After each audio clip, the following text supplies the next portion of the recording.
Can people see this screen? Oh, there we go.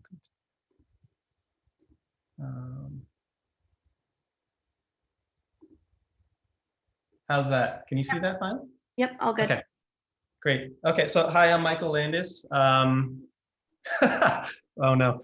Yeah, so it's been a long couple of years. I think it's still 2020 apparently. But basically, this is a professional development workshop that Sarah invited me to help with. I'm going to offer my meager thoughts on some of the essentials of writing CVs and cover letters. I also saw there's this very nice flyer that was up online. I wish I had something as artistic as that, but we're going to have just this really simple, I guess, burlap background instead. And I'm just going to give you maybe a 5-minute overview of the general structure of today's talk. And then I'm going to get into some details about CVs and cover letters. And towards the end of our session here, which I believe is 1 hour long, towards the end of it, I'm going to open it up for just discussion, asking questions, and we'll improvise a little bit. I just want to make sure that people have an opportunity to ask questions if there's anything that is interesting or confusing, or if they have commentary on it and so forth. One other thing I'll direct you towards is in the chat window, I posted 2 links. I'm not sure if you can see these, but the first one is a link to some materials that I gathered in preparing this talk.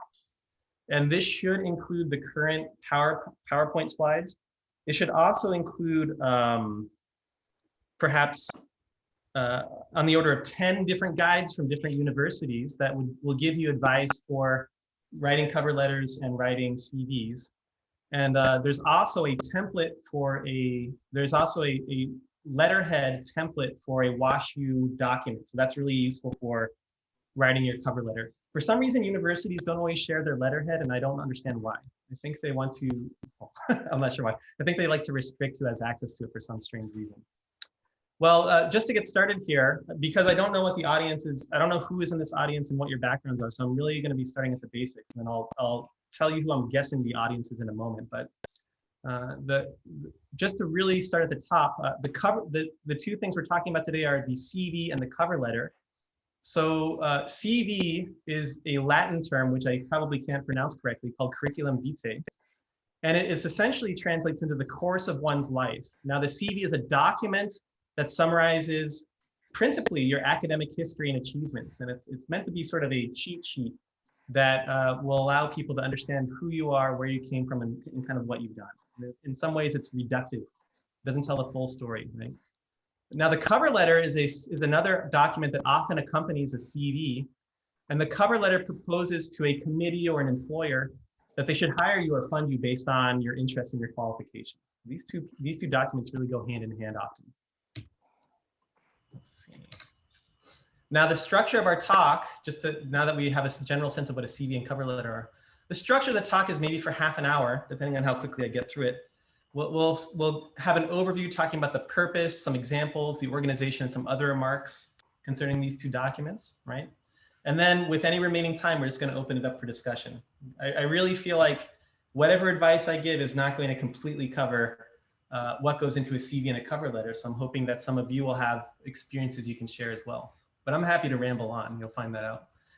I posted this link. Basically, if you click on this link and then enter, I think this is the zip code for the Danforth campus. If you enter 63130, it should take you to a site where you can post questions, and then we'll bring those up later on during our discussion period. I believe this allows you to submit anonymous questions in case you feel bashful about anything. But I promise you this is a confusing process. So the questions you ask are going to be asked by many, not just by you. Who is this for? Now, I know that we have some more advanced scholars in our audience here. So maybe this is just a refresher for you. But the target audience is really for people who find CVs or cover letters to be unfamiliar. You've never heard of what a CV is before. Maybe they're mysterious. You might find that they're difficult to structure or write. And it's not really clear what should you emphasize in these documents. So I'm going to try to give you a perspective, just my perspective on what this would look like. And mostly I'm targeting people who are advanced undergrads, maybe PhD, maybe you're applying for grad school, maybe you're a PhD student, preparing for a postdoc position or you want to transfer into industry. I shouldn't say transfer into industry. I forgot. This is really geared towards academic positions, which is not reflective of all of the types of jobs that are out there. If you're interested in industry positions, then maybe that should be a separate type of discussion, just because there are lots of jobs and you would want to tailor your application for different jobs accordingly. This is also geared towards people in a STEM background. So if you're, I think SACNAS is primarily geared towards science, but I'm not sure if GALNACS is. But because of that, unfortunately, I couldn't cover what it would look like if you're in the humanities and wanted to apply for a job. Now, just in general, the way I sort of see cover letters and CVs is that a cover letter is a letter that you compose and will kind of open the door for you. It's the CV that gets you a seat for an interview. Okay, so you really need a cover letter that is presentable and compelling to get them to look at the CV. And it's the CV that really substantiates what you want to say in the cover letter. What you might say that you have XYZ qualifications, it's the CV that really backs it up. And if the employer thinks that both of these two items are compelling, that's what normally secures your interview. So this talk is really about, what does it take for you to get in a face-to-face conversation or, a Zoom-to-Zoom conversation with somebody and potentially get this position that you're dreaming of. Now, one thing I want to emphasize that was not at all clear to me when I first started applying for positions is some positions are very competitive. And so it might be the case that an employer, whether it's in industry or academia, the employer might have to read through hundreds of applications. It's not always the case, but if there's a job advertisement and you're responding to it, there might be hundreds of applications. They're trying to normally find maybe 5 or 10 people in that pool of applicants to interview. So you really have to stand out in some way. And it's not always fair what they choose, but that's the truth. Is they're trying to find people from a large pool that they can find time to talk with. It's just very time consuming on the employer side. It's not fair, it's just how it is. And this really should underscore that to sort of distinguish yourself, it's important to be persuasive, accurate, and succinct. You might have maybe 5 or 10 minutes in front of the employer's eyes when they're going through applications. And somehow you have to seize on their attention and make yourself memorable. So just keep in mind that these are quality, you don't have time to talk about everything in detail and at length in the way you might want to. You really have to kind of conform in a certain way, as sad as it is, to make your experience easily digestible for the employer. That's just the way it is. And I don't think it's necessarily right, but it seems to be the standard from my perspective. Now, a question I think that's good to think about early on in your career is, what would happen if your dream job appeared this week and there was a deadline, the application deadline was in 2 or 3 days? Do you think you could get your materials together to actually apply for it? And would you be kicking yourself if you had to forego that opportunity just because you didn't have the materials together? So if nothing else, this is probably the one piece of advice I'd really take to heart is, what would happen in that situation? You really need to be ready in advance if you want to seize that opportunity. Now, no matter what, no matter where you are in your career stage, I promise you that you're at a point where you could at least draft a CV and a cover letter. And there are good reasons for this, even if you feel like right now you can't populate it with everything that you would want it to have. Maybe you don't have a lot of publications yet. And so when it comes time to list your research experience, it feels a little bit thin. It's still good to get it down in writing. And I'll touch on that again, as to why I think that is. Writing the first draft, I think, is the hardest, because it's really where you start to think about, who are you? What do you want to do? What have you done? And so forth. What do you have to show for it? It comes around with time, but getting the first draft can be hard because you're kind of looking at in the mirror in a very truthful way. I would advise personally that in preparing these documents, start with your CV, because the CV is that's where the substance is, right? And the CV is what you will base your cover letter on, largely speaking. So and I'll show you what I mean by that later, but the cover letter, again, is opening the door. The CV is the substance that backs it up. So figure out what your substance is as a researcher or as a professional. And once you have that grounded, then I would encourage you to go back and work on the cover letter, because the cover letters are normally more specific for particular positions. So CVs are much more generic by comparison. I'll get into these details later.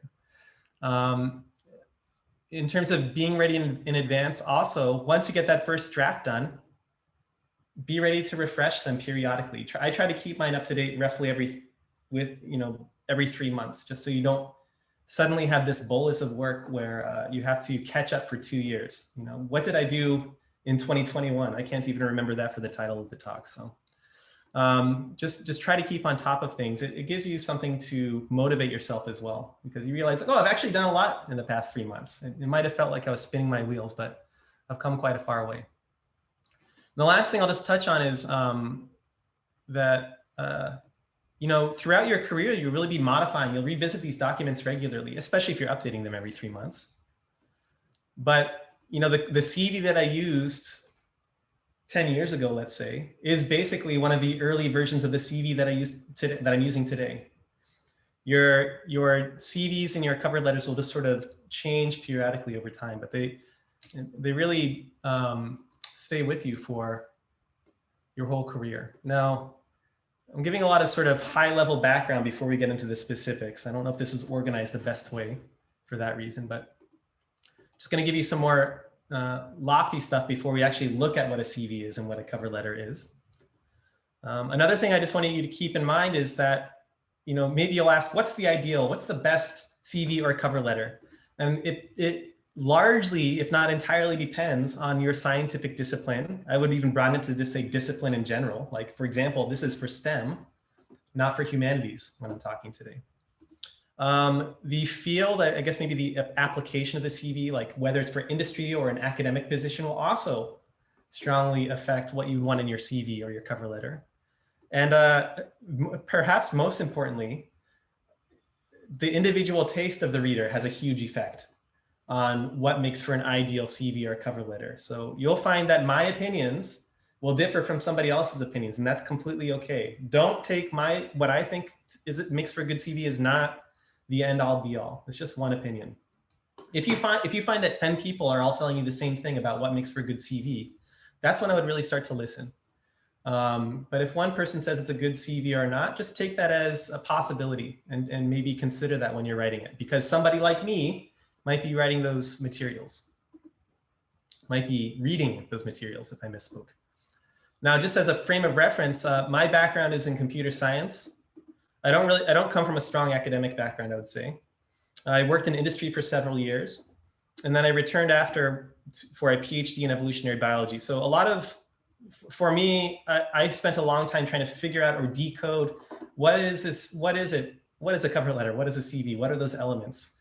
I didn't have that type, when I was applying for graduate school and whatnot, I didn't have that type of network for understanding how to enter that type of institution. And it is a barrier for different types of people for all sorts of valid reasons.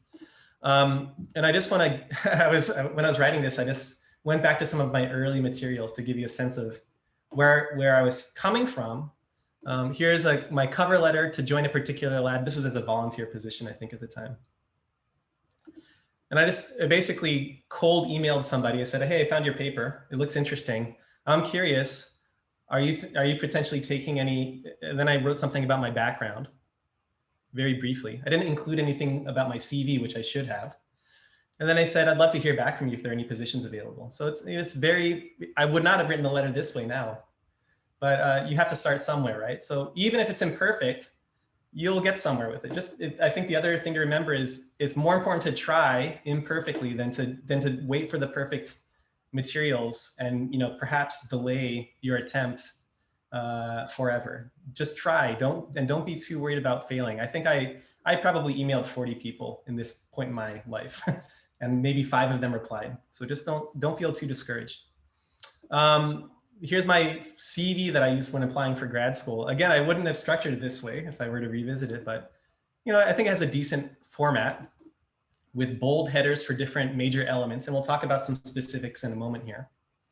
But when I look at it now, I remember having a lot of anxiety about applying for grad school because I had no formal research experience. I had no papers. I had no conference presentations. I had never been to a conference, for example. It matters to some people, but it doesn't matter to everybody. So again, I just want to implore you try to do the best that you can with what you have and put it out there into the world. Something good will come of it. So this is sort of this is just trying to give people a little bit of courage if you're feeling at all bashful. I remember having a lot of anxiety about that when I was getting started.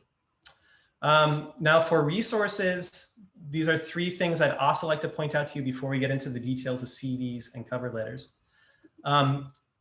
So WashU, they provide a guide for resumes and cover letters at this link. Go ahead and visit it. It's quite a good guide. It's one of the better guides out of the ones that I found, to be honest. And I'm not saying that out of like any out of any sort of blinded love for the institution. Now, the other thing about WashU is they do offer these career center appointments. And if you click on this link, I believe that you can actually schedule a relatively short appointment, maybe 15 minutes to an hour, something like that, where they'll work through your materials and tell you, they'll find aspects of it for you to work on and maybe give you constructive suggestions. So if you're looking for people outside of your immediate professional network to help out with, just know that WashU has these opportunities for you, okay? This link is also in the chat channel, I believe, but when I was putting together these slides, I found a handful, maybe 10 different institutions that give advice on how to write these cover letters and CVs, okay? So I'll get to some more specifics now. The more I think about it, I should have led with the specifics and gotten into the high level stuff, but here we are.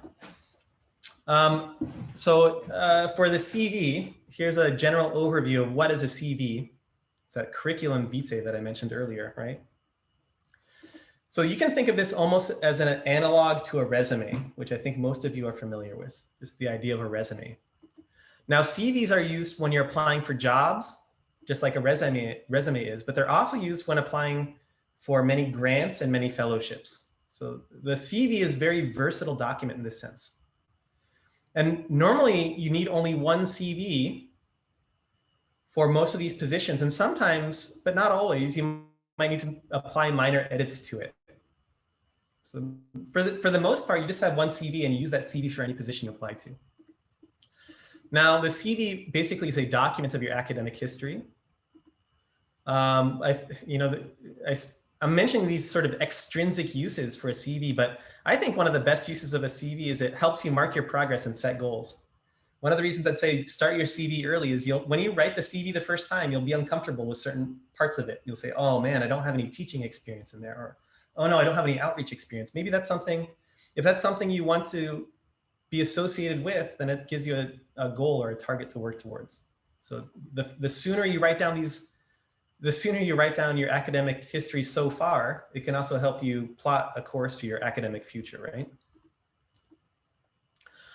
It helps, I would say the principal, maybe the principal goal is that it communicates your credentials to others. So who are you? What have you done?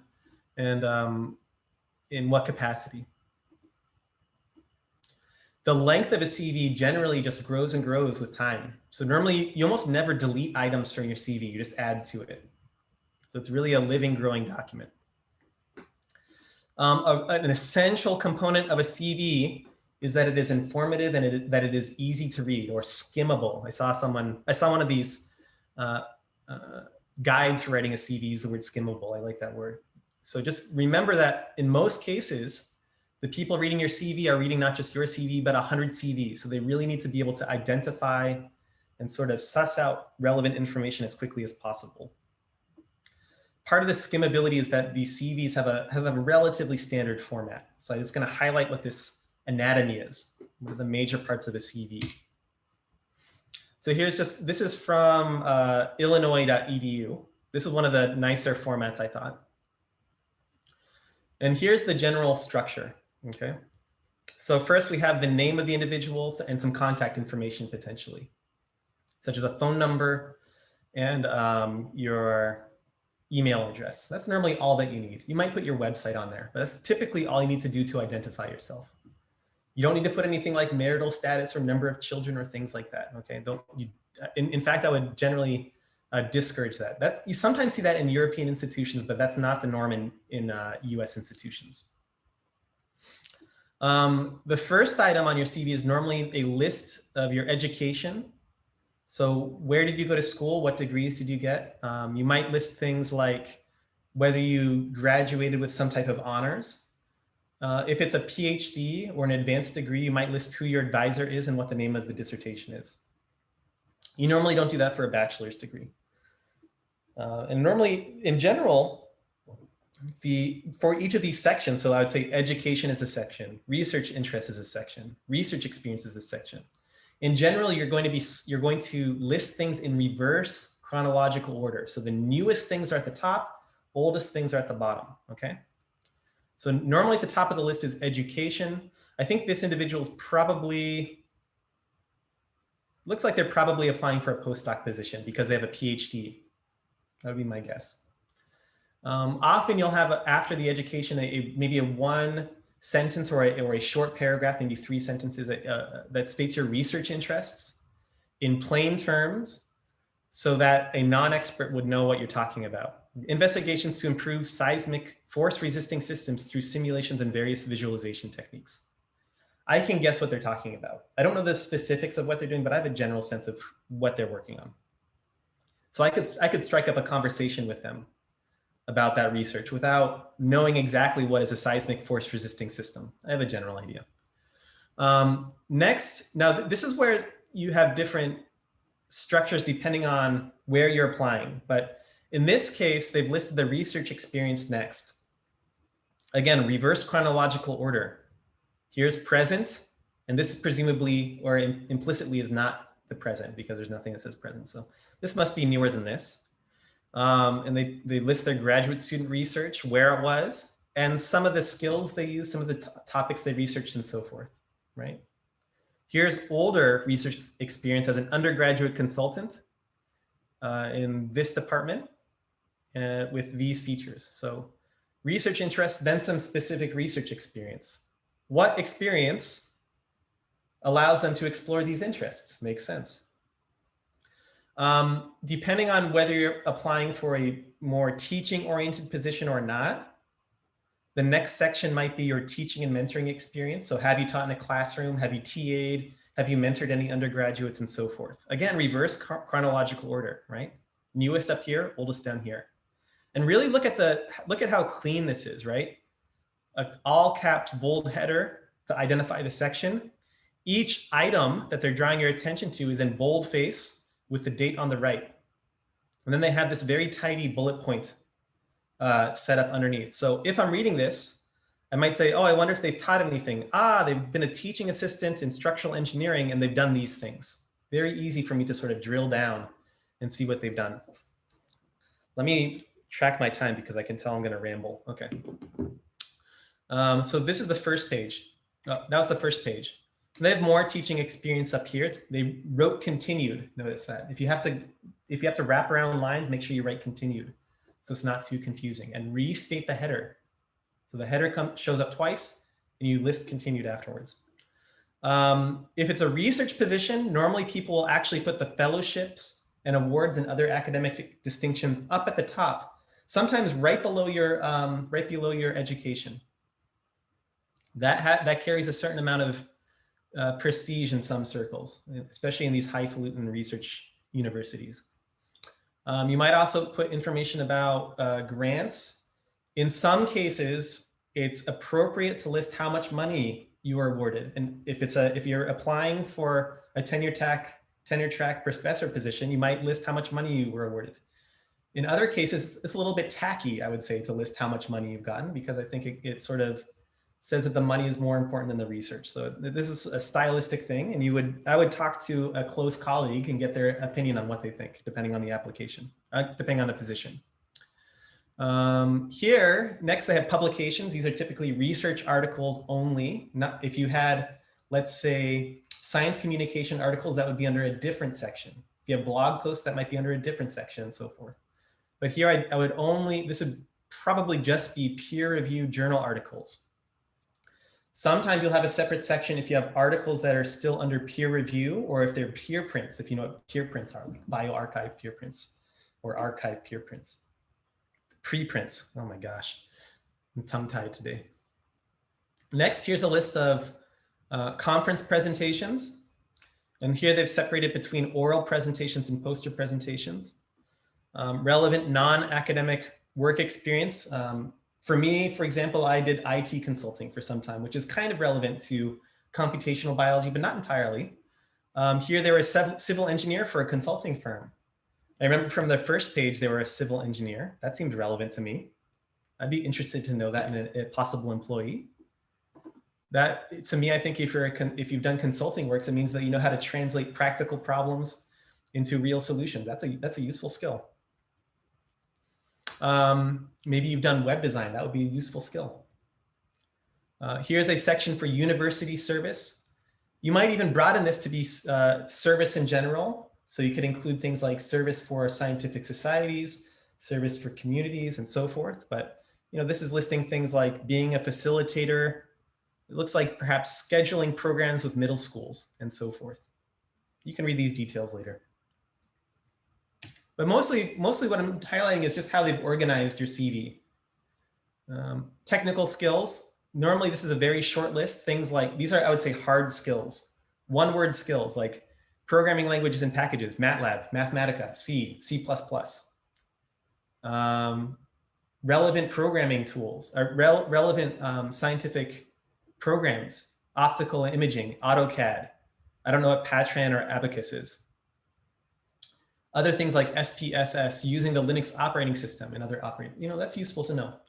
It doesn't need a long description, of course. Languages can be, I would say in general, it depends on what your position is. Languages may or may not be relevant. I would say if you're doing community work, field work, things like that, if you're trying to join an international collaboration or a multicultural collaboration, I would definitely list languages. In other cases, it's not essential to list languages. But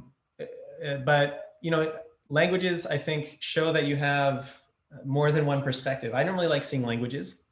I think if you only put English and nothing else on your languages, if you're applying for to join an English-speaking institution, I probably wouldn't. But I think in most cases, if you're multilingual, it just shows that you have you're more versatile than your average applicant. References, normally what you'll do, so this is also up in the air. You often will list references, particularly people who have mentored you in the past, and you might even give contact information, the department, the institution, and so forth. Be sure you contact your references if you list them as a reference. You don't want your reference to get cold called saying, hey, you're listed as a reference on somebody's CV. The reason, it's not only surprising to the person being referenced, but it's possible that you think you have a stronger relationship with your mentor than you do. Not to seed doubt, but maybe your advisor didn't really like you that much as a student. You want people, you only ever want to have references who agree that they will give you strong recommendations. Just let me put it that way. So definitely check with your potential references before you list them as references in any context. In any context. There are a few other categories that aren't on this particular CV. We can talk about these in a moment, but other categories might include various types of leadership activities. Maybe you're running SACNAS, for example, community outreach, scientific communication efforts. When some people often list different scientific societies that they belong to. Again, SACNAS is an example. Maybe for me, like American Society of Naturalists would be a good example. Non-standard research products. So I'm in computational biology, so I list open source software programs that I've written. You might be in charge of curating a database that's a community resource. Things like that could be good. You might also list different journals that you've reviewed for, or grants that you've reviewed for. That can give people an impression of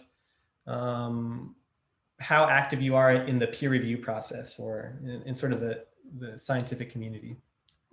And there's probably other categories. We can mention some other categories later when there's time.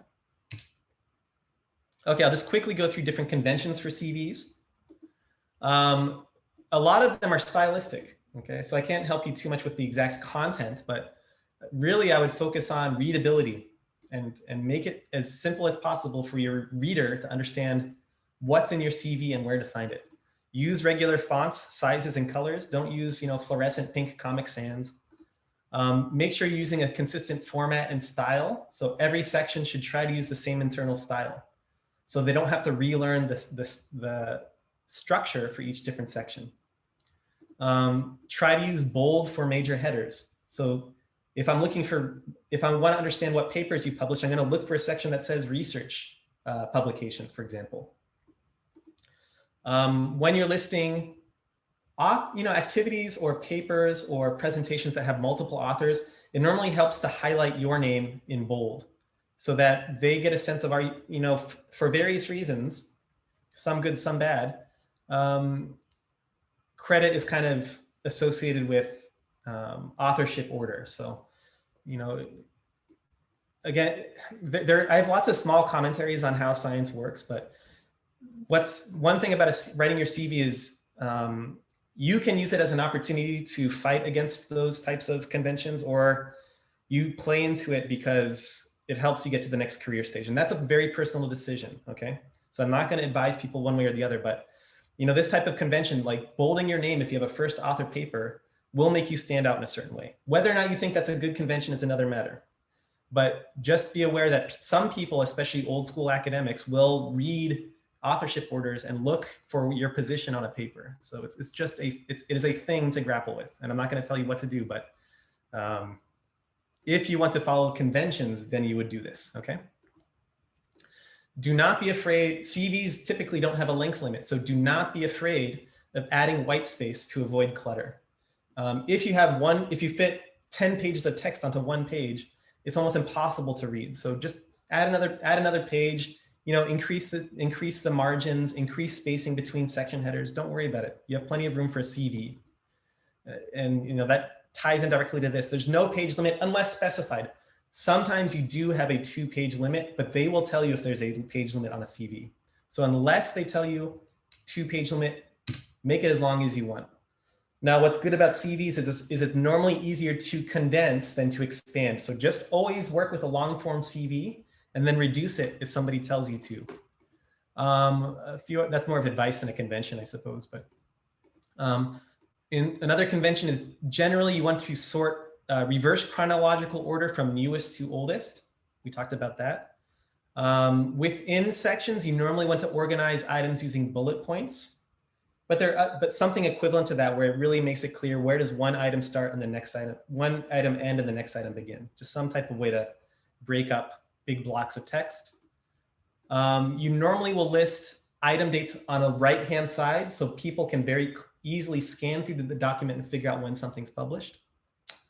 I'll show a slide on this in a moment, but this is general scientific advice. It's a convention, but normally readers like to see active voice, action verbs, strong words, whatever that means. But these are sort of short, descriptive, kind of powerful action-based words like you did something. What did you do? You don't want to write something to the effect of the analysis was done by many people and myself, right? Say, I analyzed the data using this tool. It's implied that other people worked on the project, so don't worry about that. I should have written, don't be afraid to take ownership. Take ownership over this work. You did the work, you should be proud of it. I'll add that later if I revise these slides. Avoid lengthy descriptions. You don't have to write 10-page synopses of what you did for a particular research project. That's what a cover letter is for. That's what a research statement is for. That's what a conversation is for. This needs to be punchy, short. Just let people know what you did. And if they're interested, they'll ask you about it. And then again, I'm reiterating the conventions really vary across fields. Okay, I have maybe 20 minutes left. So I'm going to skip through some of this a little bit briskly. I apologize. I just want to make sure people have time to ask questions.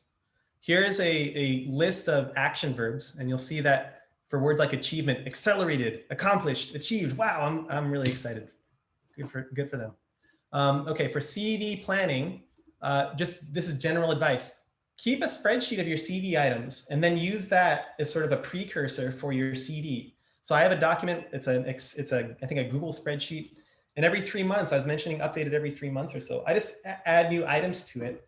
And then when it comes time to refresh my CV, I can just go to the spreadsheet and remember, oh, I have to add this thing and that thing and that thing. It's also a good source for motivation. You know, sometimes 3 months, it feels like nothing happened, but when you have it tabulated, it turns out you did at least 20 things. Draft a long form CV as soon as possible. I mentioned that earlier. It's easier to reduce it. Update every 3 to 6 months. I guess I thought these things were important because I'm saying it 2 or 3 times. When you are writing, reflect on which sections are strong or weak and use that as reassurance and use that to develop goals. Okay, so just pay attention to parts where you're really happy and where you're not. It's fine. Just treat it as a reflection on your work. It doesn't have to be perfect because it's never going to be perfect. Just get started and improve on it. It'll work out. Also, I would really suggest don't take my word alone for any of this. Get feedback from other mentors. And I'll touch on that again later, okay? Okay, cover letter. This will be shorter. A cover letter is a formal letter to a potential employer. It expresses your interest in a position. Sometimes it's in response to an advertisement. Sometimes it's to somebody who hasn't advertised a position. You're just inquiring if they have something. That's completely fine. It will summarize your qualifications. It's very short. It will depict how the employer benefits by hiring you. So you want to give some concrete examples, like I have this skill, you work on this problem, maybe I can help. It alerts the employer to some attached documents. Again, the CV is very important to include. I didn't include a CV in those first, maybe that's why I have to send out 40 odd letters early on. I didn't have a CV in preparation. And then, you know, all the normal types of considerations. Just be very gracious and don't demand anything. Just be thankful that they even took the time to read it. If it might feel, I have mixed feelings about this too. But again, it's good to be courteous whenever it's possible. Everybody, I think, in academia is a little bit pushed for time. So just try to be generous when other people donate their time to you, but also be generous in giving your time to others. You know, it's a precious thing. Okay, normally cover letters are just 1 page long. Sometimes they're 2 pages long, but normally 1 page long. Really the purpose of the cover letter is to pique interest in the potential interviewer. And if it goes well, they'll say, oh, I'd love to chat with you. So here I'm going to give you an example of one cover letter and just highlight the very basic structure. So it starts off, dear Dr. So-and-so. In the first paragraph, it's a very direct statement of who you are and why you're emailing. So get their attention right away. I am associated with this PhD advisor, Martin Rothberg in Harvard. So it says who you're associated with and something about your training perhaps that's relevant. And they said, maybe I should contact you. So here I am. And then they're saying, I'm completing my PhD and expect to defend here. Now, as a reader, I'm immediately thinking, okay, they're probably going to be asking for a position. I think it would be even stronger if they had written one more sentence that said, I'm inquiring about potential postdoctoral research positions. That's a really instrumental sentence. Don't be shy about front loading it, because otherwise they're guessing all the way until the 4th paragraph. Why are they contacting me? Do they want to do what is this? Is it a fellowship? In any case, the 2nd paragraph, it demonstrates to the reader that you have certain qualifications that are relevant. You know, here are some research interests, immune responses in viral infection. I've done all this cool work. And then they also have they also mention that they've attached their CV. Make sure you alert them to the inclusion of other materials. In the 3rd paragraph, it describes how they would fit into, it shows that you're aware of the employer's lab's work, Dr. Keshelin's work. I get many sort of generic cover letters where I don't really get the sense they have any idea of what I work on, because the work that they highlight from their CV is completely orthogonal to mine. It's not clear at all that they have any idea what I do. They want to come, I do computational biology and they want to do wet lab work. I'm like, I've never pipetted in my life. I probably wouldn't be a good fit. So it's really good to have at least a few statements in there that personalize it. Now, a lot of this text can basically be reused no matter who you're applying to. This paragraph is probably pretty generic, but it's really important to take a little bit of time to tailor your cover letter to the position you're applying for. Make sure you have the person's name correct. I've sent in cover letters that were misspelled the name, you know, just by accident. It doesn't reflect well. I never got an answer on that one. It's especially important to say things specific about how your work intersects with theirs. It's extremely important. It means that they've at least they've skimmed your website. Hopefully they've read one or two of your papers. If they can't make that effort, then it doesn't cast a good light on the applicant, because it means that they're not even willing to put in the preliminary work to see whether or not it's worth a conversation. It's not considerate, I would say. So here they discuss how the fit is. And then also, don't be shy at all about saying, hey, I would love to talk to you at some point. Here they're talking about potentially meeting at an upcoming conference. Especially with the pandemic, it's totally appropriate to say, can we have a Zoom meeting, maybe a 30-minute Zoom meeting? Don't feel shy at all to ask for time to share ideas. They'll tell you no if they don't want to. Don't worry about it. And don't take it personally if they say no either. People are busy, they have different interests, they may or may not have funding, who knows? But don't at all feel shy about asking for time. They'll tell you whether or not they can afford it. But I would not at all rely on them offering to meet. You really have to just be confident and say, like, I would love to meet, please meet with me. Don't grovel. I don't mean to say, please meet with me, but just be very forthcoming with what you would like to do. People are used to hearing it. Here's a more generic letter. I'm not going to cover this one because we're running out of time, but it basically says the same thing, but it gives a description of what would go into those paragraphs. Clearly state why you are reading. Obviously, that's not an actual cover letter, but this might give you a good idea for what would go into that structure, okay? Cover letter advice: be enthusiastic but professional, spell check, clean format, letterhead. By the way, again, I included a WashU letterhead Word document in the box link that you can use. Be specific about areas of research overlap, the skills you want to learn and teach, and the timeline for the position. So with employers, they often have pockets of money for hiring people that have a timestamp on it. So if you say, hey, I'd love to start working in summer of 2022, they'll say like, oh, I would love to have you join, but I don't have funding until fall of 2022. So that helps them balance different decisions that they have to make. Again, sometimes these considerations are not personal, it's just pragmatic, that they can or cannot accommodate talented people in their lab. It does help. Now you have to be careful with this. In this example, they mentioned that Martin Rothberg at Harvard, ooh la la, said that they should consider applying to the position. Sometimes it helps to kind of mention people you may know in common. I would strongly discourage name dropping. Like if you just so happen to be a member of a lab where the PI is a Nobel laureate, I mean, if you put that in the first sentence of your cover letter, that will get the reader's attention. And for some people, it will get their attention in a good way. They'll be like, oh, maybe I'll pick up an advisee of a Nobel laureate. And for other people, it's really off-putting because it's kind of name dropping and it doesn't really speak to what your substance is. Most people want to know, who are you? What can you do?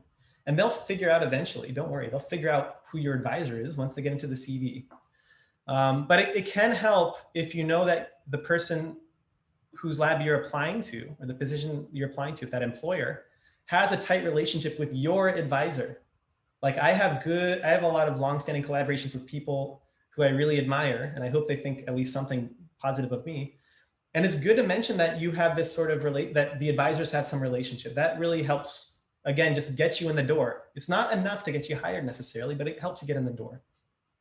But do not just name drop. Don't just say, I went to Harvard, period. That's obnoxious.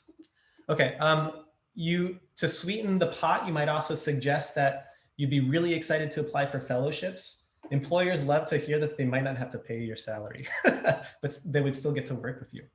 And do mention that you attached your CV. Now, the last thing I'll mention before we turn over to the discussion, and I can stay a little bit extra. I know that people are busy. We have 10 minutes left, but I can stay a little bit extra if people want to chat for a bit. Just don't tell me what you're eating for lunch. I haven't had food yet. So the thing I'd really like to emphasize is that different people will give you different advice. So I'm giving you my advice. It is definitely not the best advice, but this is advice that I've learned by talking to other people over the past 10 years. So some of it's good, some of it's probably off the mark. So don't take my word for it. I would strongly, strongly, strongly recommend you try to form a sort of network of other peers that can help you navigate transitions between different career stages, maybe even stages within academia, but also say going from academia to industry, whatever it is. Now, this is sort of generic advice that can be used to help you develop. I always use the word devise, but that sounds devious for some reason, so I'm not going to use the word devise.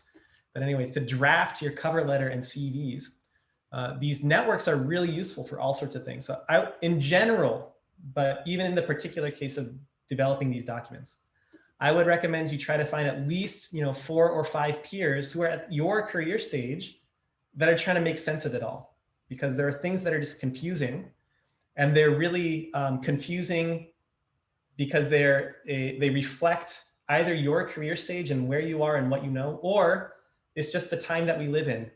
I don't understand what it's like to be a grad student during the pandemic. I know it's hard. And I only know that from talking to people, but I don't really know what that feels like and the real difficulties that come with it. You need people that are going through what you're going through to give you advice on the issues that you'll encounter. Because people that have already gone through the system, they had to deal with different things, and often they had to deal with easier circumstances, in my opinion. I put some bullet points here just to kind of give you the general sense of what it's useful for. I'd say camaraderie is one of the most important reasons to form relationships with your peers. I would definitely try to find 2 or 3 people who are maybe one step ahead of you. So if you're a graduate student applying for a postdoc position, find 2 postdocs that can really help you out, because they're going to know what worked for them. It doesn't mean that's the only thing that will work, but they can tell you, like, this worked for me. I know other people that this worked for, and so on. They'll have already kind of figured out the tricks that work and don't work. They can also often give you a sort of level of advice that is very hands-on and detail-oriented, like sitting down with you for an hour, working through your CV and working through your cover letter. Another real benefit for getting people who are, one step ahead of you is they often also know they're normally more in touch with what's going on in different labs than PIs are, like where opportunities are popping up. So they can often put you in touch with other positions. So I feel like, if you're a graduate student, try to find a few postdocs to take you under your wing. And they can really help you usher you through different career stages. If you're a postdoc, I would say try to find some PhD students to help out. Or if you're a PhD student, try to find a few undergrads to help out. Now, the thing is, I would really try to find 1 or 2 mentors who are at the career stage that is kind of your ultimate goal. So if you do want to become a professor, let's say, or if maybe it's at a research university, maybe it's at a community college, maybe you want to go into industry, find somebody who's actually made it to that point, because they're going to understand at least what do people look like when they're discussed seriously to be hired in these positions. Now there, again, I really think that people who have gotten these positions, they normally got them 5 years ago, 10 years ago, 20 years ago, in some cases 30 years ago. They don't understand what it's like to be going through the process today. So they're not reliable for advice for how to get a position. Like my postdoc advisor, I think he graduated with a PhD. Somebody sent him a physical piece of mail saying that a position was opening up in a museum and that he could have the job if he wanted it. It's not like that anymore. He was completely useless for postdoc hiring advice. He was wonderful for other things, but he doesn't know what it's like to try to get a position these days. But those people are kind of the decision makers, for lack of a better word. So it's really useful to understand and get critical advice from these decision makers about how do they perceive these applications, and where can you improve your position. So in any case, I just want to really emphasize, it helps to know people at different career stages. Don't just rely on mentors. Don't just rely on your peers. Try to have sort of a layered network of advisors. And that's basically it. So I know I went way over what I planned. what I was thinking is there are a few options here. Excuse me, I'm losing my voice. So we could have sort of an open discussion. We could do some question and answers. I know it's about 1 o'clock now, so some of you will have to go, and please do if you need to.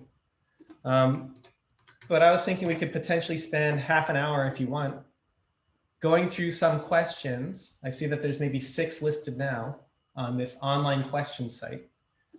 Or I could review an example cover letter or CV and just tell you what I think about its strengths and its weaknesses. So I feel like we could unmute it at this point and anybody can chime in. Because we have 6 questions, I feel like that would be productive if we kind of go through the ask questions. Yeah, let's go through those questions first. Okay. Thank you.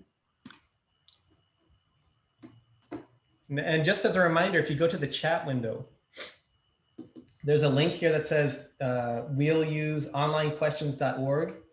Just if you visit that website, punch in the number 63130 for the session ID. And then it should let you enter a question and it'll pop up. So let me find, I'm going to reshare my screen here. Thanks for letting me mumble so much. No, this is fantastic. Okay. I wasn't really sure how this would go. I haven't done this before. Okay, so here is the, here are 7 questions. Okay. So this question 2 says is a follow-up to question 1. So I think this must be question 1. It says, how do you list funding from fellowships/grants on your CV as a PhD student? So let me see if I can find an example here. I feel like the slides might have had one actually.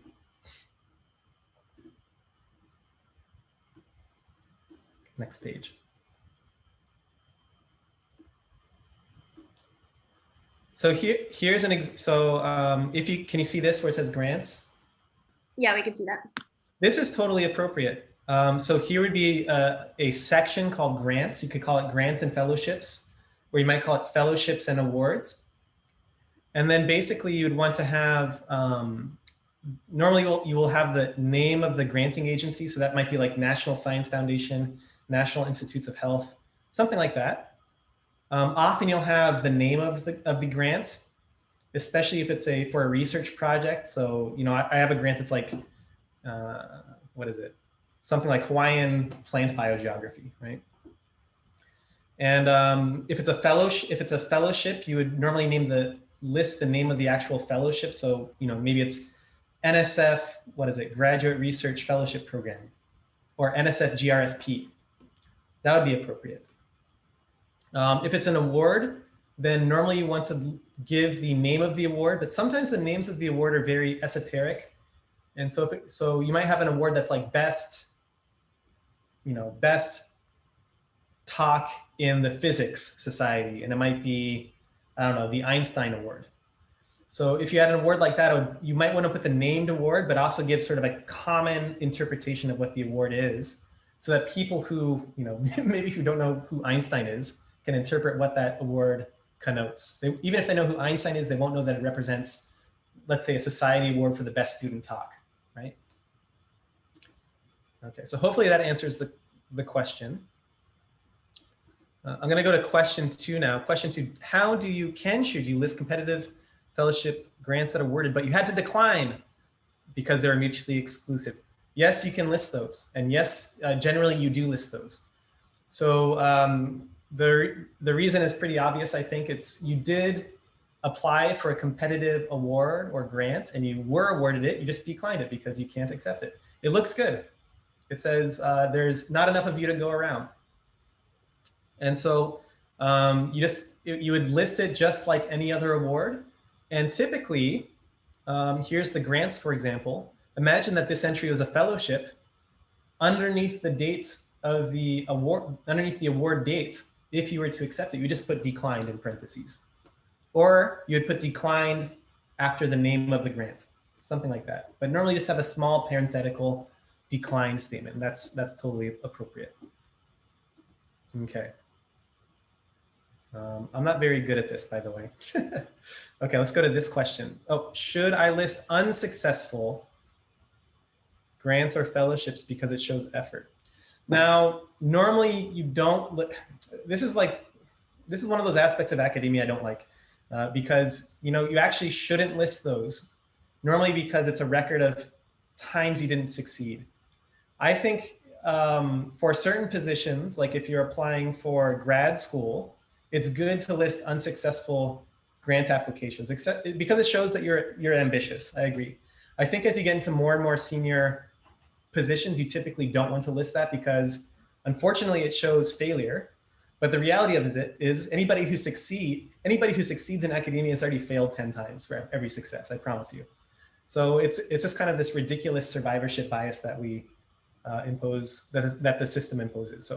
So you would generally not list unsuccessful grants or fellowships the more senior you get. I think for a grad student, if you're an undergrad applying for grad student position, it's fine. Now, I think one exception might be an honorable mention or sort of like a close runner-up. It means that you still succeeded. You succeeded, but not to the highest degree. So in some cases, that's appropriate. It shows that you made the effort. That's great. It also shows that you had high marks. That's also good. But you don't have to, I would say if you have 10 fellowship applications and then none have succeeded, you probably don't want to list all 10 because it won't look good. That's a delicate matter. I have mixed feelings about it. Okay, let's do this one in blue. Any specific advice on preparing a cover letter before you know what you will be applying for? Right, so what I would do is, if I'm going back to the examples here, this is on page 21 of the spreadsheet, of the PowerPoint presentation. And some of this is pretty generic. So if you have so here's who are you addressing? Why are you contacting them? Those are going to depend on who you're talking to, right? I would say this paragraph is fairly specific because it's talking about the research that you have done with respect to the research that the potential employer has done. I hope to complement my understanding of the CD8 plus T-cell response to viral infection, blah, blah, blah. I have followed your lab's work in this area and am particularly interested in your work on autophagy RLRs and NLRs in viral infection. So that is a very specific sentence, right? However, you could almost write this paragraph when applying to any lab, so long as their work is related to that field. I don't know how specific this discipline is. It feels a little bit specific within immunology to me. So if you're only applying for lab positions that do exactly this kind of work, it can be generic. Now this paragraph above it is extremely generic. All you're doing is talking about what you've done. You're basically giving a short descriptive form of the CV. And no matter who you apply to, you could probably use this text if you want. But other parts of it, like certainly this first paragraph will differ, probably, because I doubt that Martin Rothberg has, honestly suggested that you write to any arbitrary employer, right? That'll depend on who they actually sincerely suggested you write to. So I would say, like, overall, if you write one letter, you'll get a general sense for the structure, what belongs where, but you will have to go back and modify it a little bit, depending on who you speak to. When I write my cover letters, I normally have a general structure and then maybe one or two sentences that say, modify this. And I highlight it, so I definitely don't send a letter that has text that reads, modify this when I click send. Okay, hope that answers that question. Asking, I'm getting a little mixed up here because I'm not organized. Let me try this.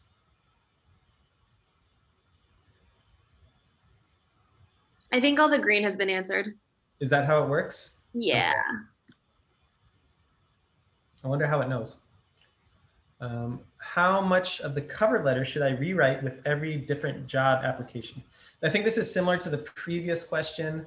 And basically I would say you probably want to rewrite anywhere between 50% I'm sorry. Yeah, anywhere between 20% and 50%.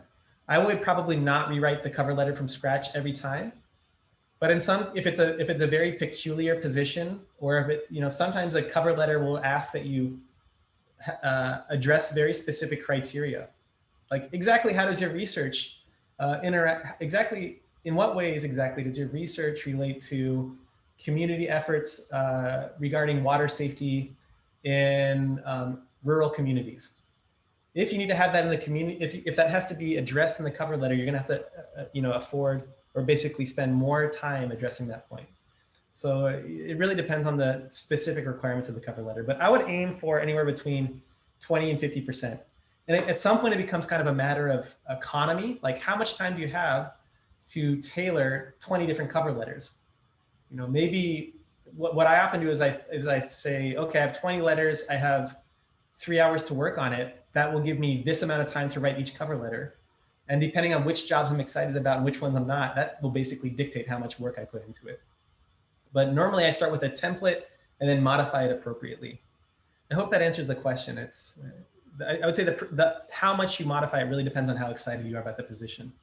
I rarely write cover letters from scratch though. And that's okay. Asking for a friend.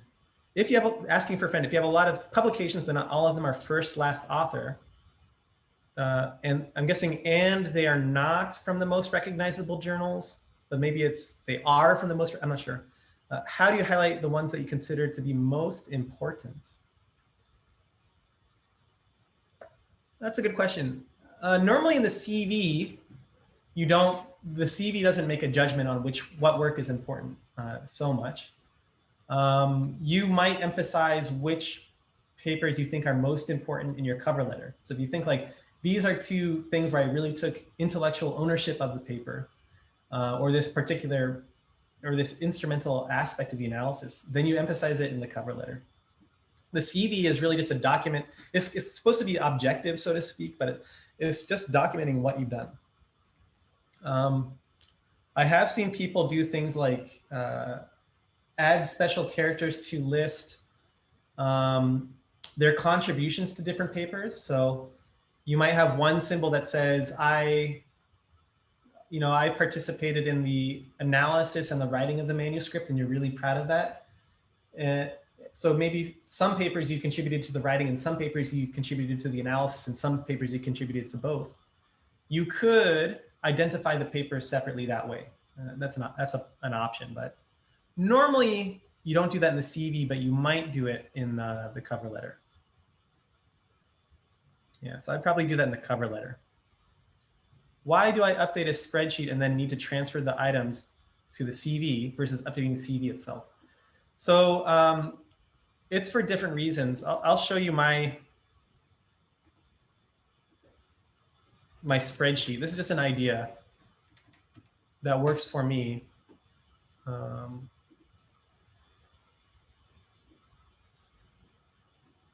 Can you see this? I'm being a little bit too honest here. So this is kind of personal, right? But here's a spreadsheet that just lists different types of activities in the left.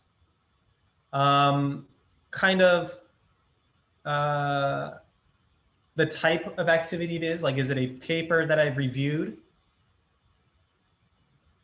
Or is it a paper I've published maybe? Here's paper, this is an actual paper I published recently. It gives me a date when it happened.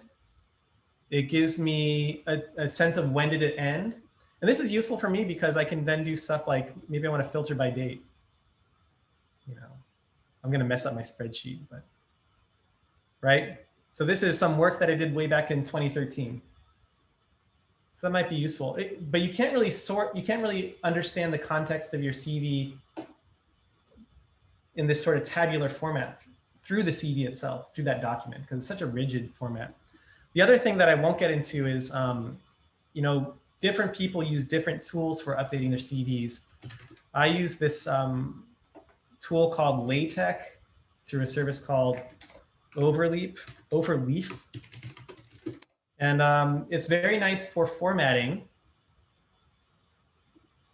but it's not so easy to edit. So this is the actual raw text, right? And then it renders this sort of nice document on the right-hand side. So there's different tools people use for formatting. Because the formatting is so important for CVs, I find that LaTeX is very good at producing formatted text, but it's not, it basically looks like programming code on the left-hand side. This is the actual document contents that populates the thing on the right. So it's, for some people, it's a little bit difficult to work with. I find it difficult to work with. So it's easier for me to get a high-level overview using a spreadsheet, but it's just up to you. You don't have to do it that way. It's just a suggestion. How many presentations should you list if you have more than 10 talks and posters? You generally just list everything you've ever done.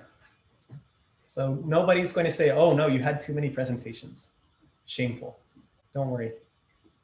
It might be that you're on many, so depending on what field of research you're in, like if you're in biomedical research, sometimes you're part of this large project that puts out 20 papers a year with 20 different authors, and it kind of has like a rotating author scheme.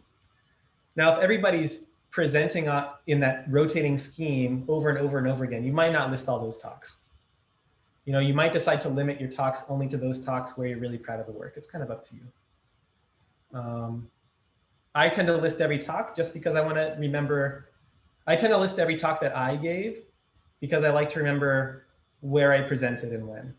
Some people will, if you're an advisor, if you sort of are the senior scientist on a talk, you might list a talk that a lab member gave on your research. I normally wouldn't list a talk if I'm a co-author on a talk where I'm not the presenter and I'm not the senior scientist. So that might be helpful criteria. If you're kind of like a middle author on a talk and it's not really like your research idea that you led, then I probably wouldn't list it as a talk, but that might be subjective. Any specific, I think I answered this question earlier. I think the other, oh, sorry. Oh. I think the other blue question. This one too? Should I go with this one? I think these three are left, yeah? I think so. Okay, let's do this blue question then. Okay, it says, thank you. I'm currently applying to industry mentorship programs and heard a CV resume hybrid format can work well for these. However, I'm unsure about the best practices for listing publications and research experiences in industry. So resumes are different than CVs, and I couldn't cover those as well because they're different enough that it would just have taken another 15 minutes. First, I would definitely recommend you talk to the Career Center, the WashU Career Center, about what to do. Second, resumes are often shorter in format. They're typically 1 or 2 pages. They don't care about where you published research articles, and they don't really care about the title. They kind of, you would normally list a research publication and then give a very short description of what skills are transferable from the work done for that research publication to the industry job that you're working on. So they don't care if you have a Nature paper. They want to know that you can analyze, I don't know, RNA-seq data sets from different organisms using bioinformatics pipelines. That's what they care about. Most people don't know how to rate different research journals or the prestige that's associated with that, if prestige should be associated with it, XYZ. So really, for the research, the list of publications in a resume is really just to communicate what skills you associate with that publication, okay? But definitely talk to the Career Center for advice on that. I could see how a hybrid format would work, especially if you're going into a research-oriented industry position. Okay, I think we have 2 more items here, and then we can probably just, oh, did it freeze? Oh, it froze for a second. So 2 more items here, and then we can chat a bit if people want to. And I know everybody has to go, so just please don't feel obligated to stay. This yellow box says, should you consider merit scholarships on your CV? I think that's generally fine, personally. I think a merit scholarship communicates information about your ambitions with respect to research. Other people have reviewed applications for a merit scholarship based on various criteria. I think it's fine in general, personally.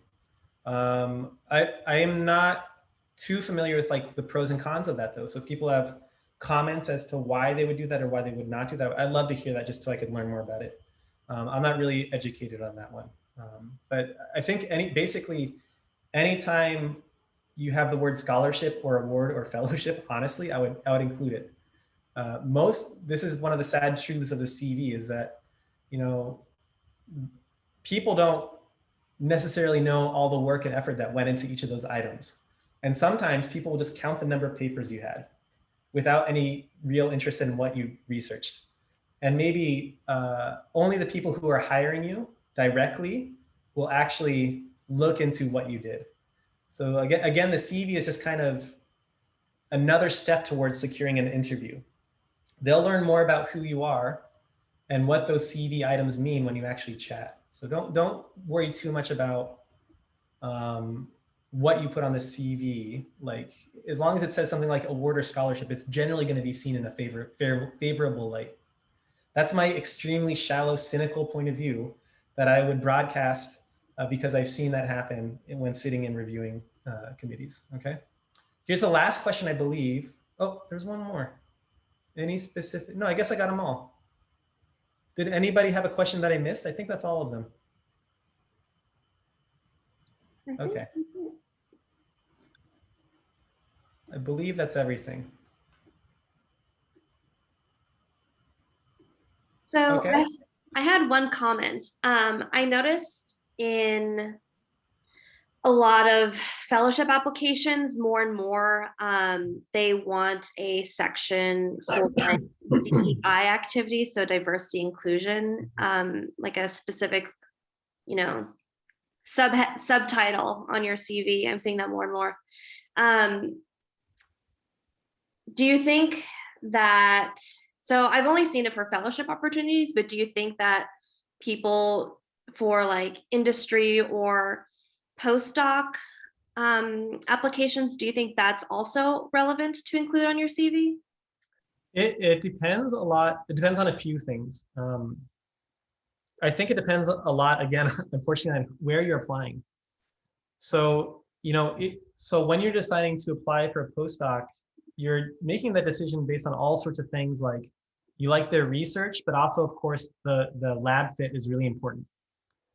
And I'm kind of saying this because you will find I've heard people tell me, not me, but I've heard people tell others who have done extensive DEI work that they have so much of that on their CV that it looks like they're distracted from what matters, which is the research. You know what I mean? And so I'm mentioning this in the context of where you apply because I personally would not want to apply for a lab if they saw that as a negative. So, but you should be aware that some people will see too much kind of like non-research activity, which includes teaching, which includes mentorship, which includes science communication, all these important factors that sort of situate research in society. Like that can be taken as you not being serious enough about research. So in some ways, I would say include DEI work on your CV in all places if you only want to be included in research settings where DEI work matters. Because I've heard this at the postdoc level, at the grad student level, even at the professor level, which is not great, but it is a good way of kind of filtering out people you don't want to work with. That's true. That's true. Does that answer the question? Yes, no, that's perfect. I had another question. So let's say for postdoc positions, you know, I'm interested in kind of staying in plant biology, but switching gears, you know, from my specific field into a different field. For the cover letter, do you have any recommendations as far as trying to connect like the skills that you've gained, but not necessarily directly applying to what they kind of want or what they're specializing in? Yeah, I think there's different ways of going about that. So just like you want to make a transition from one field to an adjacent field, a lot of labs are also constantly transitioning or exploring different research directions.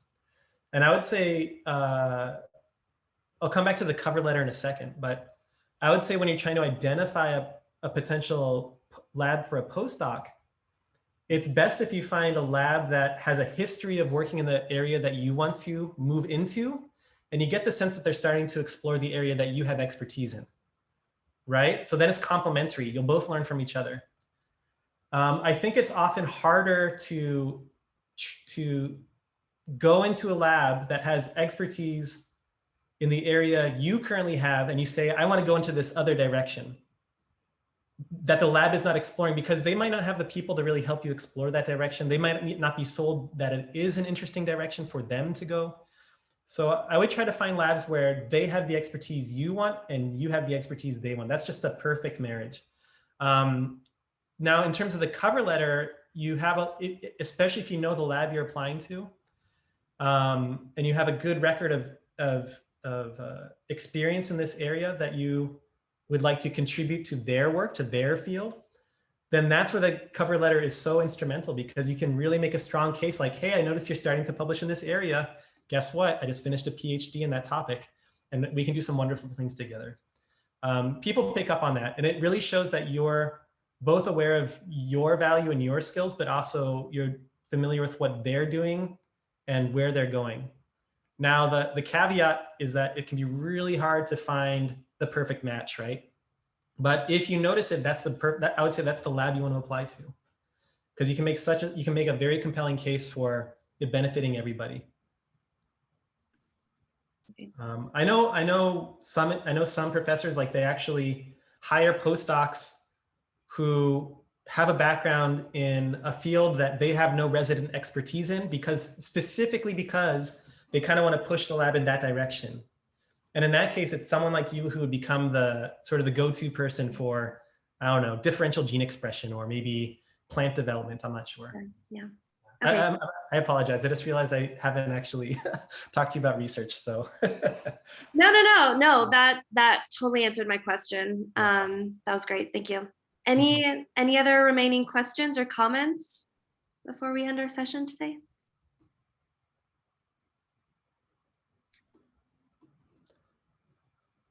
Okay. Yeah. If that's it, I did just one last thing. Again, like, maybe the 3 things I would really recommend everybody do is: 1, try to start your documents right away. 2, don't be afraid to ask form your peer network. Find people who are at your level and find people that are ahead of you. And the last thing is, do not feel afraid to apply for positions. Just put it out there. Eventually, people are busy. Don't take it personally. Just be comfortable with the process of, sharing your work, and use any feedback you get as though it was with the best intention. People might give you feedback that says, this is great, this is not great, you're a good fit, you're a bad fit. Do with it what you will, but don't take it as insulting anyway. Just really try to grow from what people tell you, okay? Those are you can ignore everything else I said, but those are the most 3 important things I'd say. Just start early, find other people, and don't get discouraged. That was awesome. Okay.